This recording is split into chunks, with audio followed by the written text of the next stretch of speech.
Hey, welcome back to 21st Century Radio. I'm your host, Dr. Bob Hieronimus, and our executive producer and research assistant is Laura Kortner. Our engineer is Anita Brockington. Having read and reviewed Nicholas Pearson's Crystal Healing of the Heart and the 7 archetypal stones, I was most impatient in waiting for the stones of the goddess for the divine feminine. The wait was, it was most worthwhile. Brother Nicholas believes that widespread acknowledgement, if not outright worship of the divine feminine principle, is necessary for humanity's progress, and that no individual person is wholly masculine or wholly feminine, because we each have a trace of the god and goddess within us.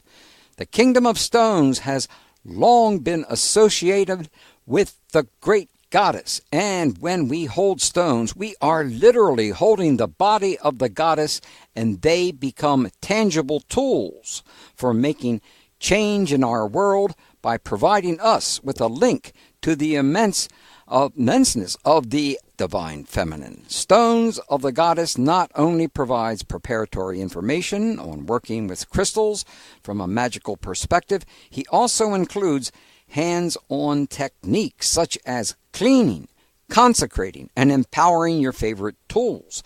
It also includes a glimpse at the many roles of the goddess in history. In his Compendium of Crystals, you will find over 100 entries for various rocks, minerals, fossils, and gemstones. They are all linked to the divine feminine.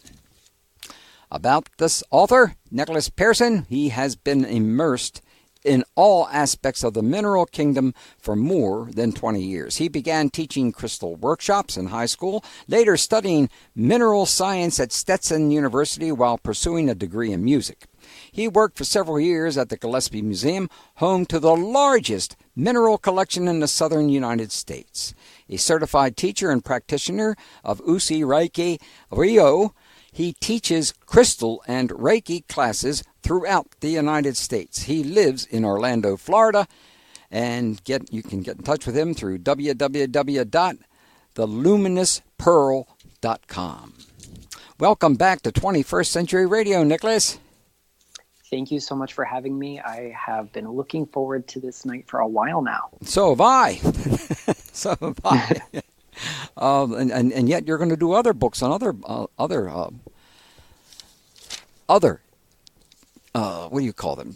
Not just stones, but just about all kinds of other things, which I'm looking forward to. Nicholas, what is your background in crystals? In brief, since I've done this story on your show before, I was that kid who picked up rocks everywhere.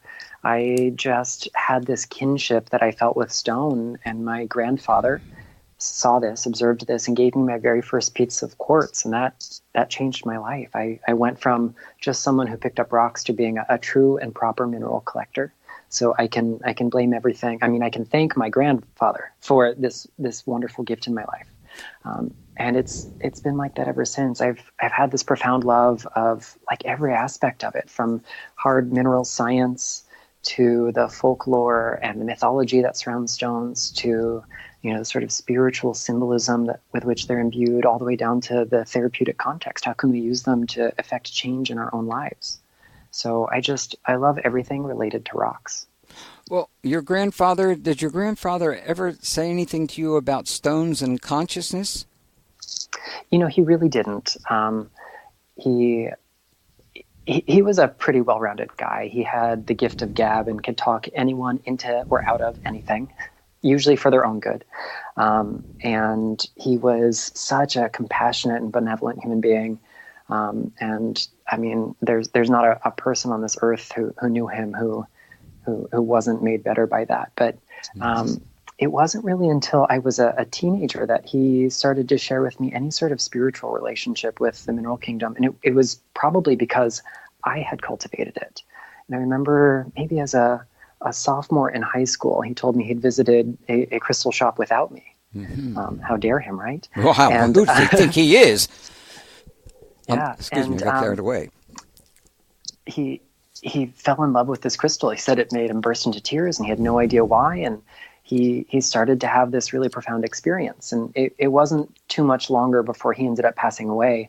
But I just remember having this moment with him that was very vulnerable and very touching. And it gave me a sense of validation for my, at the time, just avocation, just this hobby that I had. And here I am all these years later, and it has developed into my career path. Well, it was my wife, Dr. Queen Zahara, who really taught me and learned from her the fact that animals have consciousness more than just a little bit of consciousness. I mean, I knew that they were smart, but I had no idea that they really were quite profound thinkers in all kinds of other ways. And then when thinking about stones, I've always been a collector of stones. Of course, I didn't bump into any great gems in any of the alleys that I hung out in when I was growing up. But whenever I saw a particular strange-looking shape or a different color of it, whatever it was, I had to put it in my box and took it home. And, of course, my sisters threw them all away because they were because they were stones. Later on, they threw away all my baseball cards, too. So they got back me on that one. Okay, how did you first get involved with the goddess-centered spirituality? Yeah, so maybe around that same time frame that I was really kind of connecting to crystals in a more spiritualized context, I realized that I'd kind of grown up in a non-religious household. And when other families did church on weekends, my dad and I would go to the library. So, 1 week I might be learning about minerals. Another week I might be reading fairy tales and folklore. And I started to see these sort of parallels between the two, just two different sets of symbols to describe the same phenomena in the world. And so I really loved exploring, world religion and mythology. And, at the time, growing up as a young gay man without really the language to describe myself from a relationship to the world, I never really... This idea of God the Father who sat on some throne on a cloud in the sky and just stared at us and judged us didn't feel right, and I didn't understand why. It's not God with love, I'll tell you that. Right, yeah. And not to discredit all the depictions of a loving God that there are, but it was something that was just missing, something that I felt so disconnected from. Mm-hmm. And then I had the opportunity to pick up a book on modern neo-pagan witchcraft, and it was like this really salacious thing for me to do as a teenager. I felt super rebellious in Barnes & Noble buying this book on witchcraft. Right? Yeah. But what ended up happening is that I started to really see the divine in everything around me. Those early books I started reading stressed the idea of the imminent divine. Divinity was not something far away from us, removed from the equation. It wasn't the clockmaker who made the clock, hung it on the wall, and walked away. It was part of us. And if we start to look at the world around us, if there are so many expressions of life, of love, of everything here on planet Earth, and who knows what's beyond, then how can we limit God to a single face, identity, time frame, skin color, gender expression? If we're all made in the image of God, then surely God has to be as plural as we are. And that just clicked for me, and it's something that I've stuck with ever since. That same kind of thing clicked for me, especially. But I was basically involved in serving on the altar, because I was moving definitely at one time in becoming a minister or a priest. And until I bumped into the Dead Sea Scrolls and Gnostic teachings, and that just blew me away, because I had never realized just how much is out there about Jesus Christ and where he lived and what he did during those 30 years, etc. And we weren't getting any real scientific teachings on the spiritual meditation or higher consciousness from my priest or anyone else. And then later on, I found out that they weren't meditating anyway. So that was a real shock to me. But what inspired you to write this book? I'll be very honest. I had no intentions of writing this book. I can remember very vividly hacking away at the keyboard in front of the computer, working on some revisions for my Reiki book, which was my fourth book, the one that preceded this one in publication. And it was as if I got that gentle little tap from Spirit on the shoulder that said, hey, wouldn't this be a fun idea? Just exploring some correlations between the divine feminine and the mineral kingdom. I thought, yeah, sure, that'd be great. Now let me get back to writing. And this idea was so persistent that I ended up having to just stop what I was doing some days later and just start typing up stream of consciousness. Oh, well, historically this stone is associated with that goddess, and lapis is the akin to the star goddess or sky goddess Nuit from Egypt. And I would go through all these things, and I started with things that were obvious from my years of study, and then I started to look for more obscure things, and I started to formulate my own ideas and impressions and correspondences, and that short list kept growing and growing and growing until it eventually formed the basis for what is currently the appendix in the book with all the tables of correspondences in it. Oh, yes, wonderful. And from that list, I started to look at some of the most prominent stones and thought, well, maybe I should explore these a little bit further. Maybe this will be more than just a workshop or a fun topic that I can speak on. And it began to take on a life of its own.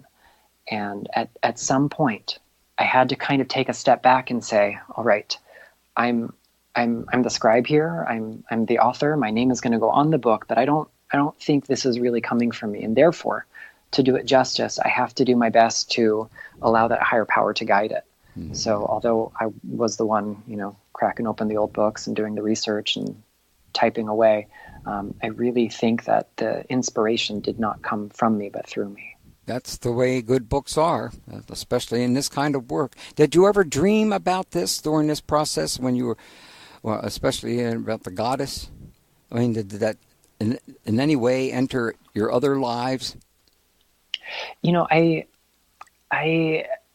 don't know that I necessarily had a dream about any sort of specific goddess. Mm-hmm. I do a lot of dream work with stones where I'll take them to bed with me and kind of go into that liminal, imaginal state just before I drift off to sleep, and then whatever happens, happens. Mm-hmm. So I would have a lot of really, we'll say, vivid dreams that kind of had thematic statements that might have been relevant to the book, but it wasn't necessarily as if I could just wake up in the morning and say, oh, well, the goddess told me this. Mm-hmm. It was very much the language of symbolism. And if I can be honest, I think that is really the language of the goddess. We have the language of the divine masculine is linear and logical, and it's the language we're communicating with now. But when we go into that sort of opposite polarity, when we move the pendulum to the other end of the scale, the goddess doesn't have to speak through words and signs and symbols that are quite so concrete and discrete. And so to have that really authentic experience was to do it in a very metaphorical fashion, for me at least. Well, we're going to do a metaphorical faction right now. Taking a break here on 21st Century Radio with our guest, Nicholas Pearson. Stones of the Goddess, Crystals for the Divine Feminine Destiny books. You got to get a copy of this book. You should have gotten every one of his books that we've talked about over the years here on the web at theluminous.pearl.com, or find him on Facebook, Twitter, and all social media. And remember, all links are at 21stcenturyradio.com, where our archives are posted weekly for free, as well as on iTunes and on YouTube. Subscribe today and tell your friends.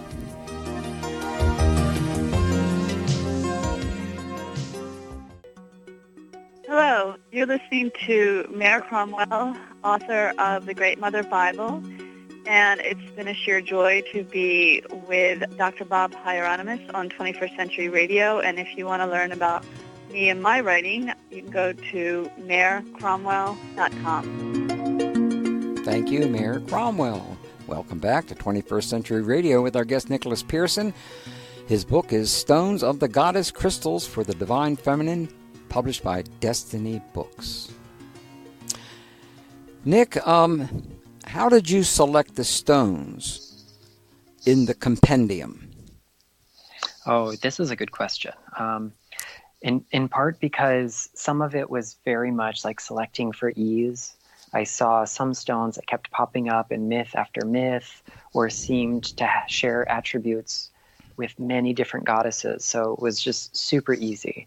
Things like moonstone, things like lapis lazuli, even garnet and emerald were like no-brainers. But I wanted to include some newer stones, things that we definitely don't have any ancient literature about because we've only started mining them in the relatively, recent timing in the grand scheme of things. And I wanted to be able to draw conclusions from those newer stones about where we're headed as a human race, where we're going on a planetary level based on the sort of signals in the mineral kingdom. And then, at the end of the day, I wanted to make it a manageable sized book. It's a heavy book as it is. Imagine if there'd been, 300 stones of the goddess instead of 107. So I did have to do some trimming, and I kind of had to stick to some of my favorites. I hate to say it, but some of them are my favorite children, more so than others. Well, we'll find out which ones are some of your favorite ones in a little while, aren't we? I hope so. It's Rules and Regulations, 506 of the Penal Code. We have to figure that out. Which are your favorite stones for connecting to the goddess? We're going to get to that. Well, lapis is a really great example. Yeah. I have managed to mention lapis in every book I've written, including my Reiki book. There's a brief mention of it. So it's something that I just have this really profound love and appreciation for. But when I really first started doing the work with lapis, it was a hard teacher for me. There is this sort of gravity that it has. And as a connection to the divine feminine, it looks like the night sky. It's, this beautiful ultramarine blue bedecked with pyrite stars and, swirls of calcite and diopside and other minerals that might resemble nebulas or clouds in the sky. And it's just a wonderful stone for perspective, but it also harmonizes the heart and the mind. And, we live in a world, at least in the Western society, that dichotomizes heart and mind and puts them in separate boxes on separate shelves. And, one of the gifts of lapis is the reunification, the restoration of true self as heart and mind as one unified force. And that's something we really have to be in touch with. We can't embrace the divine feminine and divorce ourselves from our emotions at the same time. Another stone that I really adore working with for connecting to the divine feminine is a native element. It's copper. So, copper is usually an igneous mineral. You can find crystals of it. It technically counts as a mineral. But, copper has this really ancient history, a long mythic association with the Great Mother. Some of the most famous and important copper mines of the ancient world were on the island of Cyprus. And it's actually where we get the name copper. So it's a long and circuitous path, but originally copper in Greek was named after Kupros for the name of Cyprus. And this is also the birthplace of the cult of Aphrodite or Venus. And, this is a stone that really is all about integration, connection. One of my dear friends, Barbara Evans, calls it the eternal synergist. It's linking things. So that way, by the process of connection, we become greater than ourselves. And that's the gift of copper. The medieval alchemists also had a kind of a racy nickname for copper. That's one of my favorite little factoids about this crystal. They used to call her Meretrix Metallorum, which roughly translated from Latin means the harlot of metals. It's so scandalous because she never refuses anybody. Copper will willingly become an oxide or a silicate, a salt or a sulfide. She takes many lovers, and not every metal can do that. But the symbolism here of the divine feminine is that she refuses none of us. If we make the call, it is answered. And it is through that relationship we cultivate with the divine feminine that we are also transformed. If we take some copper and some carbonate and put them together, we have a range of beautiful minerals that can be produced, like malachite or azurite. And it's something more interesting than just swirling together some copper and carbon and oxygen. And copper is so transformational, and it's so deeply linked to that worship of Aphrodite and Venus. Famously, if anyone listening is a fan of classical art, if you see Botticelli's painting of the birth of Venus, there is a hidden reference to copper in this, even though I'm sure Botticelli didn't realize it. But her name means the foam-born goddess. She was born out of the foam of the sea, and she's riding in this image in a shell. And that organism, that mollusk, has a blue pigment in its blood that it uses to breathe. We have iron-based hemoglobin, but mollusks use something called hemocyanin, which gets its blue color from copper. So here she is, riding on this mollusk, who is, powered by copper, as she's about to set foot on the island of copper, from which we get the name copper. And she is that embodiment of the great cosmic mother. And I think that is just such a clear illustration of how intimately linked this material is to the divine feminine in the ancient world, but also for the reemergence of it today. I mean, all of our wiring, all of our electricity is delivered to us through copper. We use copper for so many things, and it's so underappreciated. And isn't that the story of every woman ever, who is so many things to so many people and so vastly underappreciated? Well, I did a mural at Johns Hopkins University, and it's called The Apocalypse. And the colors that I used in it were metallic: copper, silver, bronze, and gold. And when you put these elements together, of course, those people who have studied Atlantis realize that those are the metals that were so important to Atlantis. And actually the way they built some of their temples, etc., just extraordinary from that standpoint. So I've always loved copper, and but it's hard to find when you're in buying. Say, for instance, I was at a place where I was buying some stones yesterday, and I could not find hardly any copper at all. And it's hard. It's just not as available as I thought. You've been able to find other stones, metals, much more rapidly than those. And so there's a great mystery about copper as far as I'm concerned. There really is. And I don't know what it is, but I just feel it. You know what I mean? Be an artist, I feel it. I can't necessarily analyze it. Yeah, I totally understand that. In my early days in college, when I started my job at the Gillespie Museum, an Earth Science Museum here in Central Florida, that's home to this fabulous mineral collection, I knew a thing or two about rocks before I showed up, but maybe just a thing or two. And then I got to dive into the collection firsthand. And the thing that amazed me was the sheer variety of copper-based minerals and copper-bearing compounds. And so my first official duty when I was given the title of museum preparator, I got to take an old exhibit that wasn't being used very well, lots of dead space in it, and I made a suite of copper minerals. And I found things that I could barely pronounce then, might still not do a great job of today. But copper is really, really transformational. And we see that just with how beautiful and how extraordinarily vivid the minerals are that are formed from it. But why is it so important to connect to the divine feminine? Well, we definitely live in a time of imbalance, we could say. We have witnessed the swinging of the pendulum toward the divine masculine for a little too long. And the version of that divine masculine that we've seen portrayed by most of the spiritual leaders of the world, I certainly can't say for everybody, but for a lot of the world's traditions, is one that is fragmented. It is incomplete, and he's missing his consort.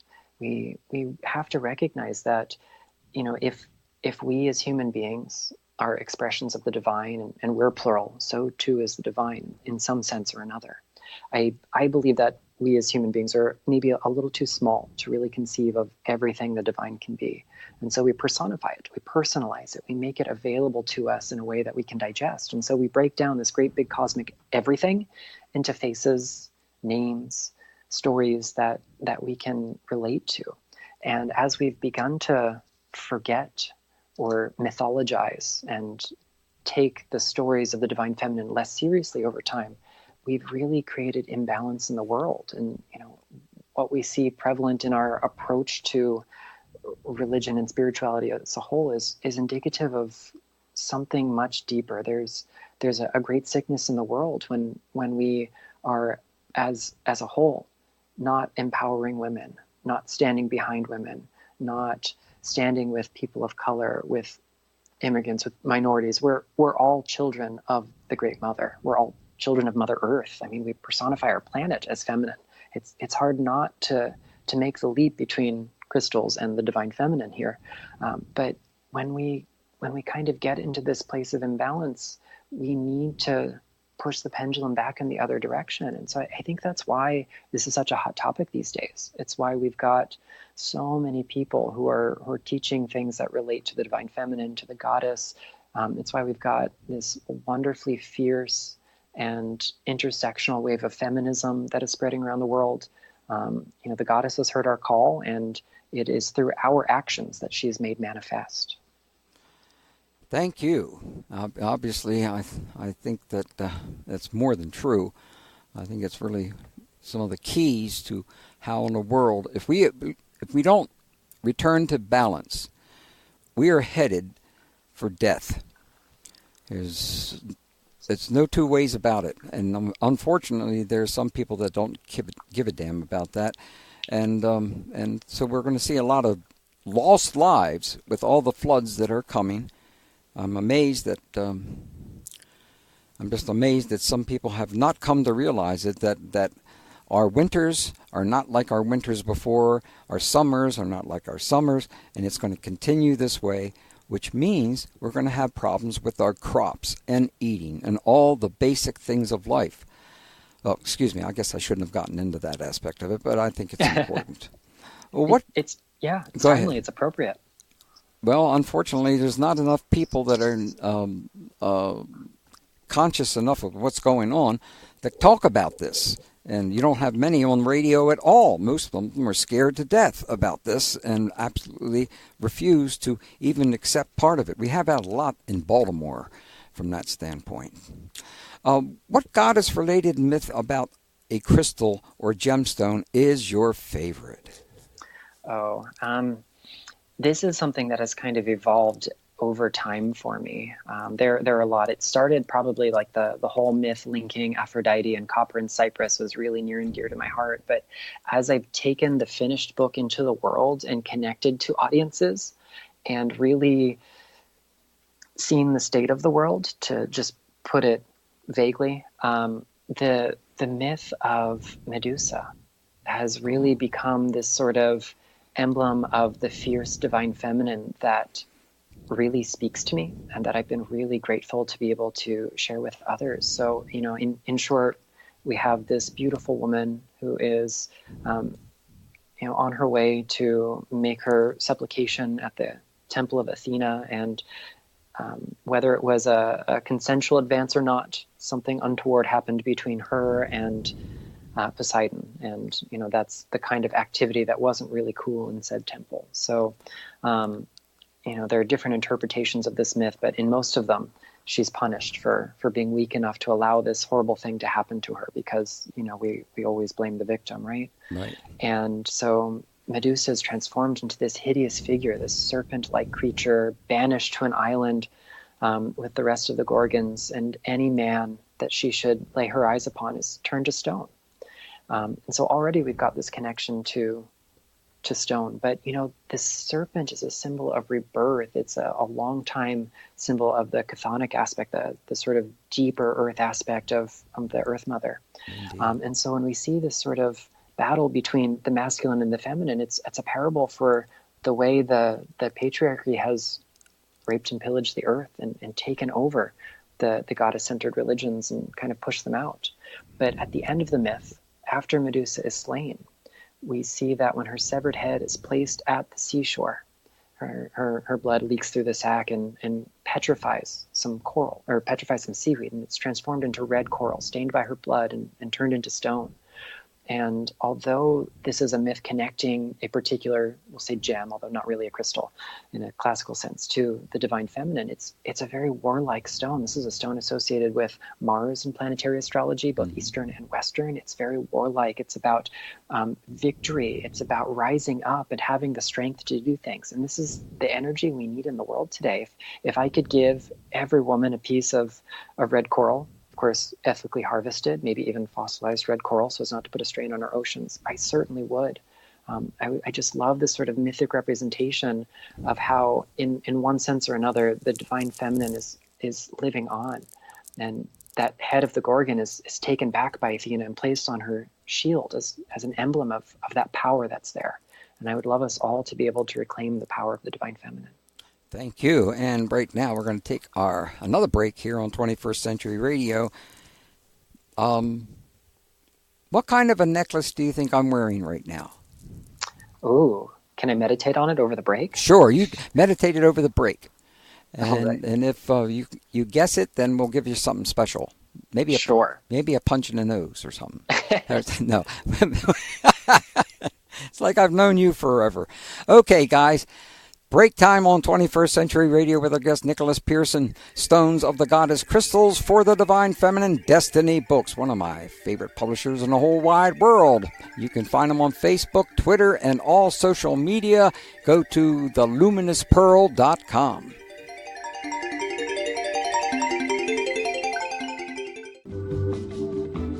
Hi, I'm Glenn Kreisberg, author of Spirits in Stone and co-founder of the Overlook Mountain Center in Woodstock, New York, overlookmountain.org, and you're listening to 21st Century Radio with Dr. Bob Hieronimus.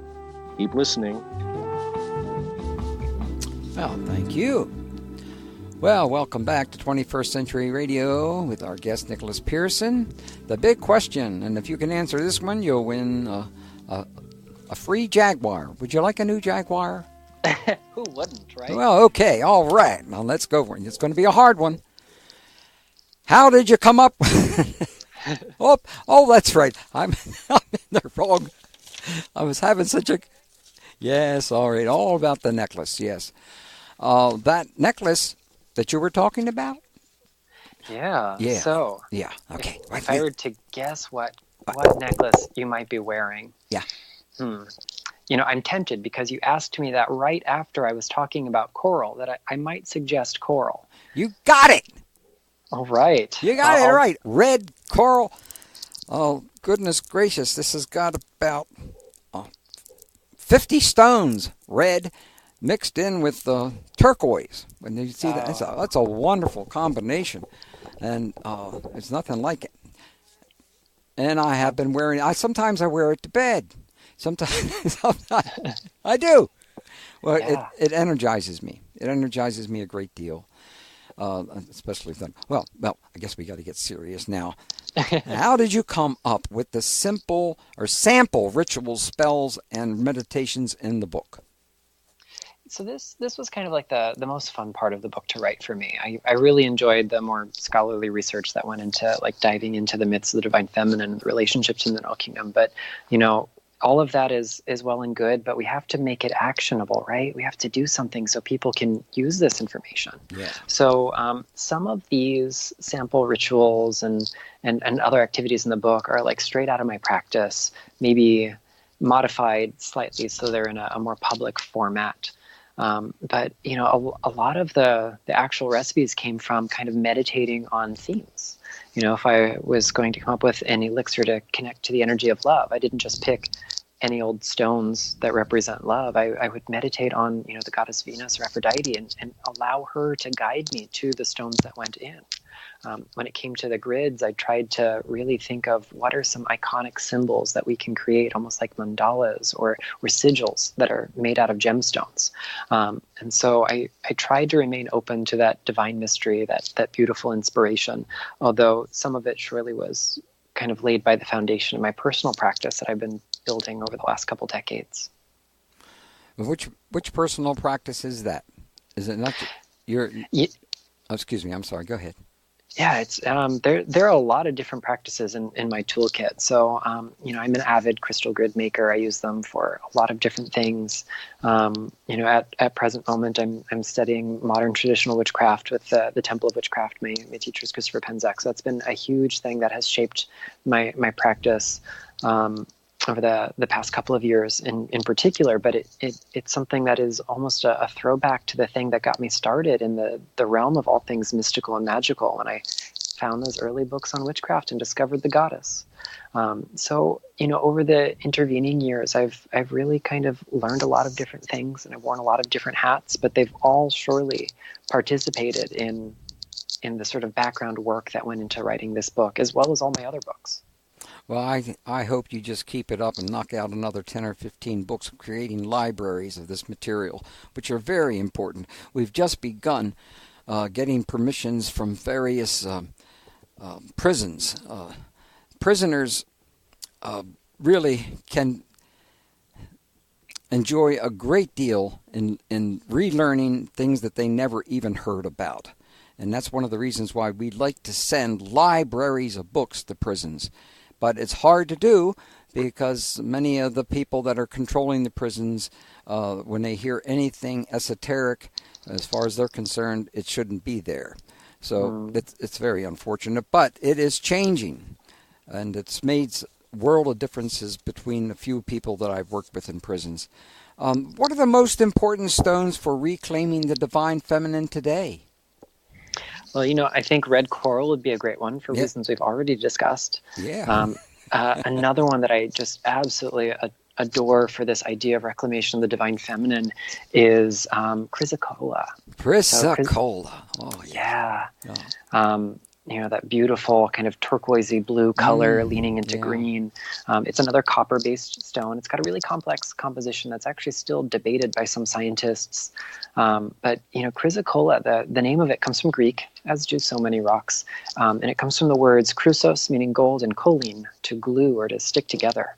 And so we don't know exactly what the Greeks did with this stone, or even if it was the same stone we call chrysocolla today, but they managed to extract the metal content from it and use it as a very special kind of gold solder.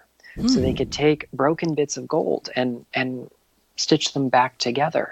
Now, if we look at sort of planetary astrology, gold is the planetary metal of the sun, and the sun in many systems is sort of that cosmic male principle. Yeah. And in today's world, where we see the broken and fragmented divine masculine, the idea of Chrysocolla as representing that feminine Venusian copper-based energy shows us that it's here to stitch things, to heal things, to bring them back together. This is the work of the goddess. That's not to say it's women's work. It's everybody's work.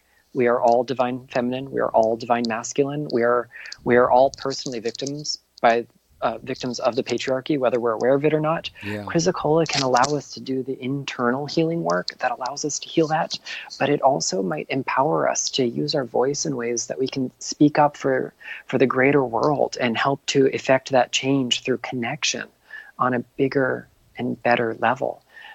We don't really do service to humanity by calling out the things that are wrong and ostracizing the people doing the wrong things.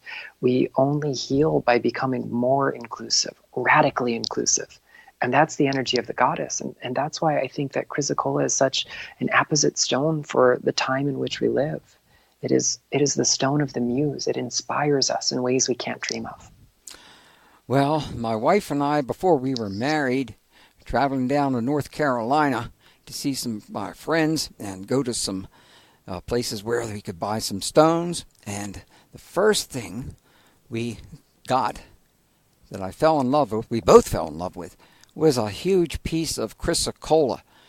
And the strange thing about it is, as we went to purchase this stone, the individual that was selling it to us had just had his finger cut off, or one part of it. Which was just horrendous, but somehow this farmer, and actually he more than a farmer, but he somehow held himself together during that particular process, and so that he could heal and part himself. And but that stone, Chrysocolla, I found to be, it's kind of a greenish blue, and it's just miraculous as far as I'm concerned. We got one piece of Chrysocolla, which has to be about 60 pounds. That's my most favorite Chrysocolla. Wow. You got a bigger one than that? I sure don't. You've got me beat. Okay. Well, Chrysocolla, I never thought that anyone would be talking about that on the radio. You probably didn't either, except for yourself, huh? Right. Yeah. I'm grateful to to hear your stories with it. Thank you. Well, I learned a lot from you, and I learned a lot from I think I'm mostly a student of just about everything, and that's one of the reasons why I like living. Could you tell us about the 5 essential crystal functions that you describe in part 1 of Stones of the Goddess? Very happily. So, I fancy myself at least a science enthusiast, since I'm not a proper scientist. And when I try to really look for the mechanisms at play with how and why crystals work, I try to go back to their physical, their optical, their mechanical, their chemical properties. And if we kind of look at how these materials interact with energy in a physical and physics-based way, they become metaphors for how it works in every other way. So those 5 essential crystal functions that I've been able to distill over the years are: crystals are oscillators. They are able to send and receive by vibrating at very precise levels. So they become receiver transmitters. So like antennas. They are harmonizers. They have the ability to cohere things. And the hallmark of crystallinity, anything that is crystalline, whether it is a proper mineral or gemstone, or the crystalline substances in our body, is the idea of coherency, having all of the pieces synchronized, organized, and marching in step. And so when something is physically that coherent, energetically it is similarly coherent, and it draws things into resonance. It encourages things around it to become more coherent themselves. Crystals also work as prisms and lenses. In a classical piece of quartz, we definitely see that prismatic shape, and if you hold a nice clear quartz crystal in bright sunlight, you'll see it make rainbows. When we polish it, it becomes a profoundly powerful lens, and that's actually something I describe in my first book. In chapter 6 of the 7 archetypal stones, I go really deep into that symbolism of the prism and the lens, or the wand and the lens. But even in opaque and sub-translucent stones, we see similar ways that crystals interact with other forms of light. Light is not just the stuff we see, but it's that whole electromagnetic spectrum. They give us the ability to condense, to focus, to reflect, to redirect, to refract light and energy, and therefore consciousness. They're also translators.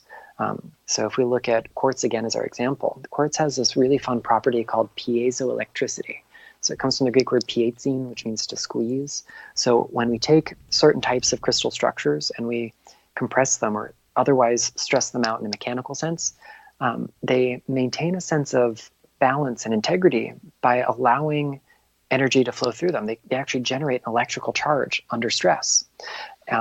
And so it's translating this mechanical energy into electricity. And the same thing happens in reverse in our watches and our clocks, that we see the little word quartz on the faces of these things. It's because there's a little teeny sliver of quartz, like it's zapped with the power source and begins to wiggle.